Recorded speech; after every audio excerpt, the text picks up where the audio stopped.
আমাদের এই তোষকটা ইঁদুরে কেটে একদম পুরো ফালা ফালা করে দিয়েছে। এই আগের দিনও এইখানে মোটামুটি 6-7টা বাচ্চা দিয়েছিল ইঁদুরের, ছোট ছোট ইঁদুরের বাচ্চা। আর আজকেও এই যে 5-6টা ইঁদুরের বাচ্চা বার করলাম আমি, এই যে একদম ছোট ছোট বাচ্চা বার করলাম। সবে 2-1 দিন হয়েছে ইঁদুরের বাচ্চাগুলো। এদের মেরে লাভ নেই, ফালতু কেবলমাত্র হয়েছে আবলা জিনিস। হ্যাঁ, এদের মেরে লাভ নেই। এদের এই ঘরের এই কোণাটায় দিয়ে দিই, ওর মা নিয়ে যাবে এখনই, পরে ওর মা ঠিক নিয়ে যাবে। এইখানটা ছেড়ে রাখি, ওর মা ঠিক নিয়ে যাবে পরে এসে।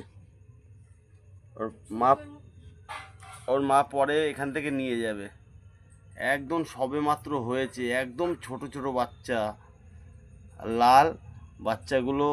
ওই কেচির কেচির করলে ওর মা এসে নিয়ে যাবে।